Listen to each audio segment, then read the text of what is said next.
உமாச்சி காப்பாற்று பக்தி சேனல்களுக்கு ரசிகப்பிரியா லலிதாவின் அன்பான வணக்கங்களும் நமஸ்காரங்களும். இன்றைய தினம் நவராத்திரியோட 3ஆம் நாள். இந்த நாள்ல ரொம்ப அற்புதமான குஷ்மாண்டா அப்படின்னு ஒரு தேவி, அந்த தேவிக்கான பூஜை மற்றும் விரதத்தை பத்தி பேசலாம். வசந்த நவராத்திரியோட 3ஆம் நாள் ஏப்ரல் 1ஆம் தேதி செவ்வாய்க்கிழமை கூஷ்மாண்டா அப்படிங்கிற திவ்யமான ஒரு அற்புதமான தேவியை நம்ம வணங்க போறோம். அதற்கான பூஜையை இப்ப பார்க்க போறோம். பொதுவாகவே கூஷ்மாண்டா தேவியை பூஜை செய்யும் போது துர்சக்திகள் அப்படின்னு சொல்றோம், துஷ்ட சக்திகள் அப்படின்னு சொல்றோம் இல்லையா? அந்த துஷ்ட சக்திகள் எதுவுமே நம்மளை அணுகாது அப்படிங்கிறது எல்லாருக்குமே தெரிஞ்ச விஷயம்தான். இதுல இன்றைய நவராத்திரியில் நம்மளுக்கு சிறப்பா என்ன கிடைச்சிருக்கு அப்படின்னா, விநாயகரோடையும் சேர்ந்து கிடைச்சிருக்கு. இந்த தினம் சதுர்த்தி விரதம், அதாவது சுக்லபக்ஷ சதுர்த்தி விரதம், சக்தி கணபதி விரதமும் இதுல சேர்ந்து வருது.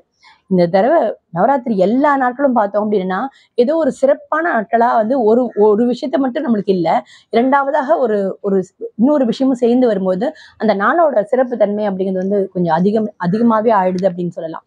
இந்த நாள்ல பொதுவாகவே நவராத்திரி 9 நாளும் எடுத்துட்டீங்க அப்படின்னா விநாயகர் பூஜையோடு தான் நம்ம செய்யற வழக்கமே. எந்த ஒரு பூஜையுமே நம்ம விநாயகர் பூஜையை தொட்டுதானே நம்ம செய்யறோம் இல்லையா? அதே மாதிரி ஒரு நாளும் விநாயகர் பூஜை பண்ணி அதற்கான அந்த தேவிகளை நம்ம வழிபடுறது வழக்கம். அப்படி இருக்கும்போது இன்றைய தினம் சக்தி கணபதி விரதமும் சேர்ந்து வர்றதுனால இந்த இந்த சக்தி கணபதி விரதம் அப்படிங்கிறது சுக்லபக்ஷ சதுர்த்தி விரதம் அப்படின்னு சொல்றோம் நம்மளோட விஷயத்துல. அப்படி விநாயகரோட சேர்ந்து பூஜை பண்ணும்போது அதுக்கு உண்டான பலன் அப்படின்னு பார்த்தோம்னா அது ரெட்டிப்பு பலன் தானே. இன்றைய தினத்துக்கான மலர் அப்படின்னு எடுத்தோம்னா இன்றைக்கும் பார்வதியோட அம்சம் அப்படிங்கிறதுனால செந்நிற மலர்கள் தான் நமக்கு சொல்லப்பட்டிருக்கு. செந்நிற மலர்களை நாம தான் என்ன பண்ணணும் அப்படின்னா, நம்மளுக்கு தொடர்ந்து நம்மளுக்கு கிடைக்கக்கூடியது என்ன அப்படின்னு பார்த்தோம்னா இந்த செவ்வரளி பூக்கள் அப்படின்னு சொல்றோம். அது அந்த அரளிப்பூவோட விருட்சி பூ அப்படின்னு சொல்லுவாங்க. செந்நிற விருட்சி பூக்கள் அப்படின்னு சொல்றோம் இல்லையா?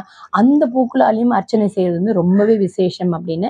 செந்நிற மலர்களால லலிதா அஷ்டோத்திர சதநாமாவளி மற்றும் லலிதா சகஸ்ரநாம அர்ச்சனை அப்படிங்கிறது கண்டிப்பா செய்யணும் அப்படின்னு சொன்னோம்.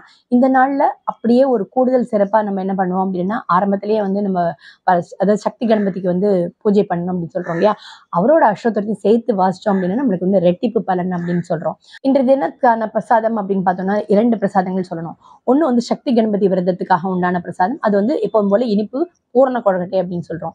இந்த தேவிக்கு நம்ம என்ன பண்றோம் அப்படின்னா அதேதான் இனிப்பு பிடி கொழுக்கட்டை அப்படின்னு சொல்லுவோம் இல்லையா?